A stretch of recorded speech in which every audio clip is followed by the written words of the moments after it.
हरे कृष्णा बंधुरा गोपाल सोनादेर आरेकटी नतून भिडियोते तोमादेर अनेक अनेक वेलकाम जानाई। आज अनेक दिन परे आबार तोमादेर सामने बृहस्पतिबारे गोपाल सेবার একটা ভিডিও নিয়ে এসেছি। আর শুধু গোপাল সেবাই নয়, তার সাথে মা লক্ষ্মীকেও যেভাবে সেবা দিয়ে থাকি আর কিভাবে ঘট পাতি তা নিয়েও আজকে এই ভিডিওটা। তাই তোমাদের কাছে অনুরোধ রইল ভিডিওটা কোথাও স্কিপ না করে পুরো ভিডিওটা দেখার জন্য। এই বৃহস্পতিবার বাঙালি গৃহবধূদের কাছে একটা গুরুত্বপূর্ণ দিন। প্রতিটি বাঙালি ঘরে এই বৃহস্পতিবার করে মা লক্ষ্মীর পুজো করা হয়।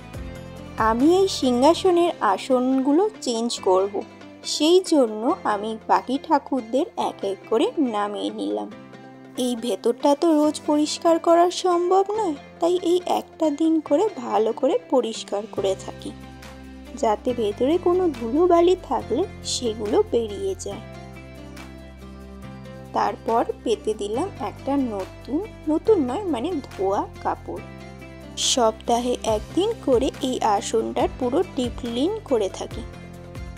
আচ্ছা, তোমরাও কে কে এই বৃহস্পতিবার করে মা লক্ষ্মীর পুজো করো অবশ্যই কমেন্টে জানিও।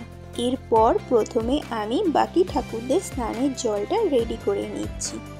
আগে বাকি ঠাকুরদের স্নান করিয়ে নেব, তারপর গোপাল সোনাদেরকে করাবো। আমাদের আসনে যতগুলো দেবদেবী আছেন তাদের এক ঝলক করে দেখিয়ে দিচ্ছি।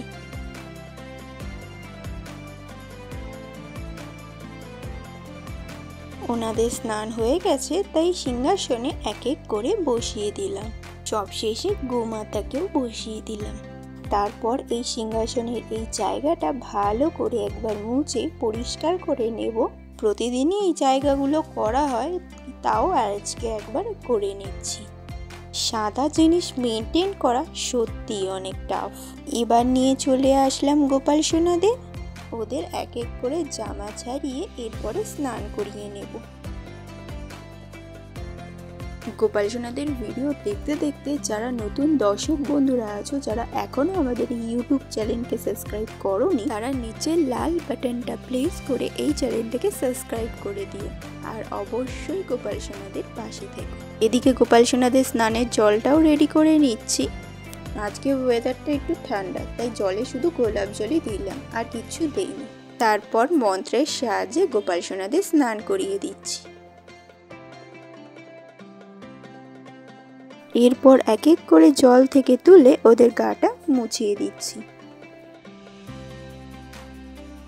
ভিডিওর এই পার্টটা থেকে তোমরা একটু আলাদা টাইপের ভিডিও কোয়ালিটি দেখতে পাচ্ছ, কারণ আমার ফোনের স্টোরেজের একটু প্রবলেম হচ্ছিল, তাই এই ফোনটা দিয়ে বাদবাকি পার্ট শ্যুট করতে হয়েছে। তোমরা প্লিজ কমেন্টে বলো যে ভিডিওর এই কোয়ালিটিটা ভালো লাগছে না ওই কোয়ালিটিটা। আমার তো মনে হয় এটা ভালো লাগছে, তোমরা জানিও। এরপর আগের দিন যে জুয়েলারিগুলো পরেছিল সেগুলোই আজকেও পরিয়ে দিচ্ছি। হালকার মধ্যে তো, সেই জন্য তখন বিশেষ কোনো অনুষ্ঠান থাকবে বা বিশেষ কোনো দিন থাকবে তখন একটু ভারী সাজ করাবো। গপলুবাবুর সাজ হয়ে গেছে, তাই গপলুবাবুকে সাজুগুজু করিয়ে আমি ওর জায়গাতে বসিয়ে দিলাম। এরপর গপু সোনাকে রেডি করে নেব।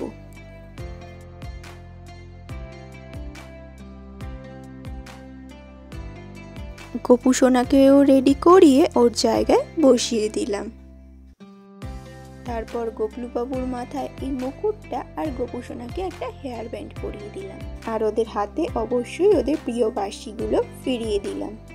সব শেষে দিয়ে দিলাম একটু ওদের গায়ে অগরু। এরপর গোপাল সোনারা সহ বাকি দেবদেবীদের চরণে আমি একটু এই সাদা ফুলগুলো দিয়ে দিচ্ছি। এগুলো সবই আমাদের গাছের ফুল। গোপাল সোনাদের ফ্রকটার ওপরে এই ফুলগুলো দিয়ে একটু সাজিয়ে দিচ্ছি। এরপর হলো আসল কাজ, সেটা হচ্ছে এই ঘরটা পাতবো। এটাই হচ্ছে আমাদের মা লক্ষ্মীর ঘট। প্রতি বৃহস্পতিবার করে এটাই ধুয়ে মুছে আবার পাতা হয়। সত্যি কথা বলতে গেলে আগে কখনো এইভাবে নিজের হাতে ঘট পাতা হয়নি, আজ প্রথমবার পাচ্ছি, তাও তোমাদের সামনে। যদি কোথাও ভুলচুক হয়ে যায় তাহলে ক্ষমা করে দিও। ঘটে এই চিহ্নটা আঁকা হয়, এটা কি বলে আমি ঠিক জানি না, স্বস্তিক চিহ্ন তো না। তোমরা যদি জেনে থাকো তাহলে অবশ্যই কমেন্টে বলো। এটুকু ঘটে ঠিক মতো আঁকা হচ্ছিল না, তাই যেটুকু পেরেছি ওটুকুই এঁকেছি। আর এই দেখো এই কাঠটার ওপরে এই ঘরটা আমরা পেতে থাকি, তাই ওকে ওর জায়গায় রেখে দিলাম। তারপর দিয়ে দিলাম ঘটে জল। এটা দেখো আমাদের পিতলের আমপল্লব, আর এই আমপল্লবে দিয়ে দিচ্ছি চন্দনের ফোঁটা। পিতলের আমপল্লব হওয়ার একটা সুবিধা যে যাদের বাড়িতে আম গাছ না থাকে তাদের বারবার কিনতে হয় না, একবার কিনলেই মোটামুটি অনেক বছর কাজ চলে যায়। এবার আমপল্লবটাকে ঘটের ওপরে বসিয়ে নিলাম, এর ওপরে দিয়ে দিলাম একটা পান পাতা। ঘরটা যেখানে স্থাপন করব সেখানেতে একটু ধান দিতে হয়, সেই জন্য আমি একটু ধান বের করে ওইখানটা দিয়ে দেব।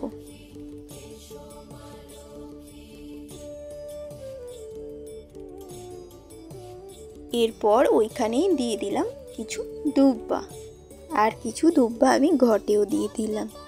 এরপর দিয়ে দিলাম কিছু সাদা ফুল, আজকে যেহেতু অন্য কোনো আর ফুল নেই তাই সাদা ফুলই দিয়ে দিলাম। এরপর ঘরটা আমি ওই জায়গাটায় স্থাপন করে দিচ্ছি।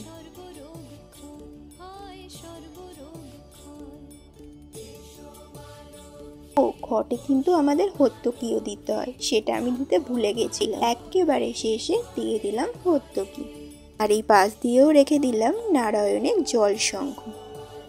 এরপর সমস্ত দেবদেবীকে আর তার সাথে আমাদের প্রিয় গোপাল সোনাদেরকেও ভোগ খেতে দিয়ে দিলাম। আর আজকে দুপুরের ভোগে রয়েছে আম। গোপাল সোনাদের সব থেকে বড় আটিটাই খেতে দিয়েছি। সব শেষে থালা গ্লাসে দিয়ে দিলাম তুলসী পাতা। এরপর একটু ভোগের আরতিও করে নিলাম। তো বাস আজকের ভিডিওটা এইটুকুই। তোমাদের আজকের এই ভিডিওটা কেমন লেগেছে অবশ্যই কমেন্টে জানিও। যদি ভিডিওটা ভালো লেগে থাকে তাহলে একটা লাইক করো, শেয়ার করো এবং আমাদের এই ইউটিউব চ্যানেলকে সাবস্ক্রাইব করো।